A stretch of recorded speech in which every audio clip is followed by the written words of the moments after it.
From the Dysfunctional release that's Dokken with the Lesser of Two Evils, I see it got a little nod of approval in the chat room. Old Steve Wall and our good friend Kendall Peters, liking the Lesser of Two Evils. Good tune, good album. I love that album, man. I played it. I probably played it twice this week. Yeah, it's a solid one. Yeah, I like the fact that Spotify has the Japanese version. What's on that one that's not on? Well, it's not that there's anything different on it. It's just that the vocal arrangement is different on a couple of the songs. Oh, really? Yeah. Oh. Yeah, I actually had to contact our friend Michael Abatista this week to tell him about a fuck up on Spotify. Really? Yeah, I was, as I do, I was listening to all the hits. I was listening to Primordial Devastation, I think it's called, by Immolation. Okay.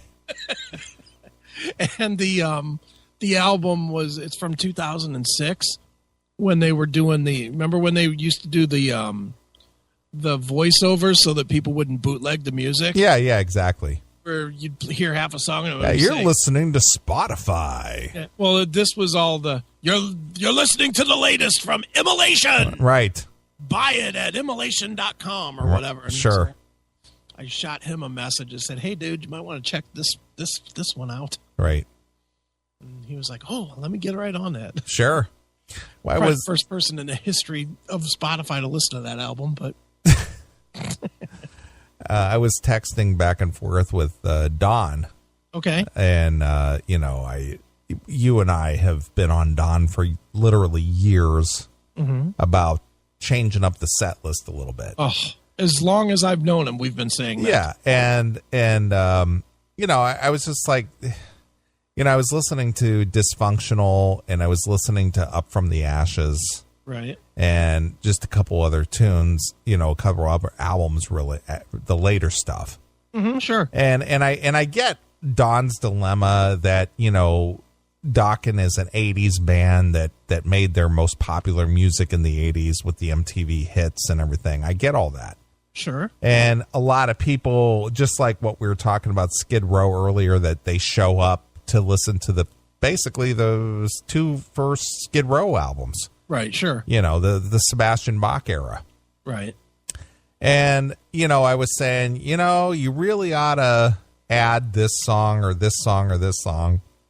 And I was just like, there's the later albums are so underrepresented, and I get it. They weren't the big hits. No. Anybody who's a Dokken fan knows that the 80s was the heyday. Yeah, the heyday. Right. But there are so many good songs that could be played live, even in Don's current register. Yeah. That he could pull off, just like that one, The Lesser of Two Evils. Sure. And I'm just like, dude, there are just so many good songs that just never get to see the light of day. Even in your solo record, the Up From the Ashes. Yeah. You should add at least one song from that. Just one. Yeah. And of course, his trepidation was, well, which song do I pull in replacement of that? Dream Warriors. Yeah. It stinks live. So I threw like 4 different songs at him. And he's just like, you know what? Those are really good picks. And, I think I'm just going to bite the bullet and do it. Okay. We are having band rehearsal tomorrow. I'm going to bring that up to the guys. Okay, cool. Because Change the World from Erase the Slate. Yeah. Just like that's hit worthy. Change the World. What was the other one? Shadows of Life, from Dysfunctional. Yeah. Living in the shadows of life. That one. Yeah. And then Give It Up, from his solo record. Things like that. It's just like you need to add at least one song, just one. Right. If somebody didn't hear Just Got Lucky or, like you said, Dream Warriors, are they really going to miss it if you just add one new song? Yeah, I would like to see. The only thing I would suggest is that they do one that John played on. Sure. Like Better Off Before or something. Right. and that's just because John's been there a long time. Yeah, he's been there, what is this, 2016? He joined in 2004, so he's been there 12 years. So, they should represent something that he's played on. I agree. Just one thing. It's hard for him not to be always George Lynch when they only play George Lynch. Sure. And Dream Warriors for me, I just never thought that was that good of a song. I know it was their biggest hit, so you probably can't cut that one. Although I've seen them play without playing Dream Warriors. Well, I've seen them do without Dream Warriors, and I've seen them add Unchain the Night. That wasn't a hit, but they've kicked the show off with Unchain the Night. Right. Do they always play the Hunter? I think they do. I think they really concentrate on a lot of the MTV hits. Yeah. Anything that had a video, they probably have in the set list. Yeah, because I was going to say they could cut the Hunter. That wasn't a huge song. Well, it did have an MTV video, though. No, but it wasn't a huge song. True. But like I said, if you want to go by video, MTV video hits, I think that they pretty much play the whole MTV video hit package. Right. Yeah, I guess. I don't know. I would like to, do it as the encore. Play the songs people really dig through the main, and then try to play something that they haven't heard before as the encore. Sure. Because you know what? Then they leave. You don't always have to leave with the biggest hit. True. I've always thought that was dumb. I always liked it. I always liked it better when. Truthfully, I like it better when a band ends with they play all their hits, they come back and do a cover of something else. Somebody else's tune. Well, even the band Chicago used to do that years ago. Mm-hmm. They used to play, they used to do all their biggest hits. Yeah. And then when they came out and did the encore, they would do like a cover like Gimme Some Lovin' from the Miles Davis group. Mm-hmm. Or not Miles Davis, but Spencer Davis group. Davis. Yeah. Right. They would do something like that, or in the midnight hour. Yeah, something. They would do something just kind of that was influential. Yeah.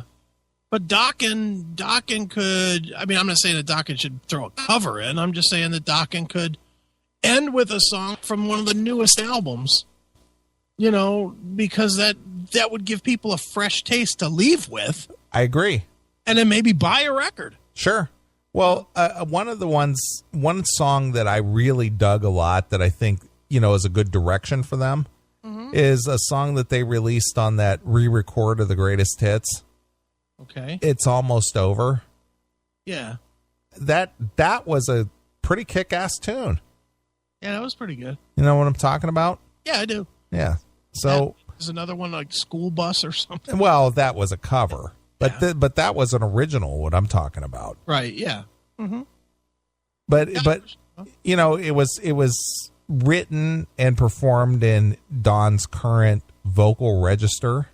Right. And it sounded great. It was heavy. It was dark. Right. It was good. All right, now I'm looking at this. Nathan just posted a set list from sometime. They could cut Sunless Days. Yeah, see, I haven't even heard them play that in a long time. I'm just seeing that, and that one jumps out at me. Where is that? Where is that, Nathan? Where is that set list from? He said, I think somebody said Spain. What's play vid? It's from Spain, October 31st. Info, Into the Fire. What is this fire? What is play video? Because he must have pulled that from like a YouTube. Okay. So, next to it was the link to play. Oh, I gotcha. They got The Hunter, Kiss of Death. How about just cut Too High to Fly and play two songs? Well, see, that's what Don said. He said, well, maybe we'll cut Too High to Fly and add, Shadows of Life. Yeah, because that song is too long. Right. It's cool live. Yeah, it's like 12 minutes long. You could fit 2 to 3 songs in there. That's what I mean is, if you're looking for a place to add newer material, that's the spot. Especially if you're playing this set where you also have Sunless Days and you also have Mattis Hatter. This set looks far more representative than I've seen in a long time. Yeah, I have not seen a lot of these songs performed in a long time, but again, that was Europe. Yeah, they can get away with a lot more in Europe than they can here. Get away with whatever he wants here. What are they going to do? Not get booked again? No, it's just that, the American fans are a little more fickle. Tough shit. I understand. I get it. But the whole attitude is, well, if we don't play this and this and this, and somebody think, oh, Dokken sucked, and then they go out on their social media, and it's just like, oh, they fucking suck, man. They didn't play Into the Fire, or just got lucky, or, whatever. Every time every band plays, they sucked. Somewhere on social media. Sure. Every band. Doesn't matter who it is. Fucking... from the Rolling Stones to Dokken and everything in between. Every performance they play sucks ass to somebody on Twitter or Facebook. Sure, absolutely. So don't worry about it. Well, here's the song I was talking about. I think this one is a good one that, basically went fairly unnoticed. Check this one out. I'm just going to play a little bit of this.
Anything from the more recent album, and for this reason is better.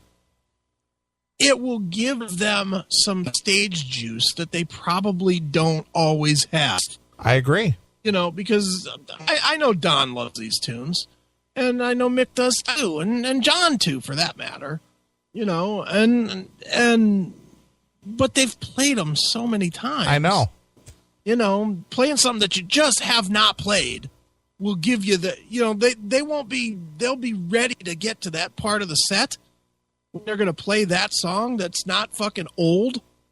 That's going to have some juice for them. Well, because it'll be a challenge. Yeah, it'll be something new and different. Fresh, and it's like, wow, we don't get to play this very often. Let's really rip into this one.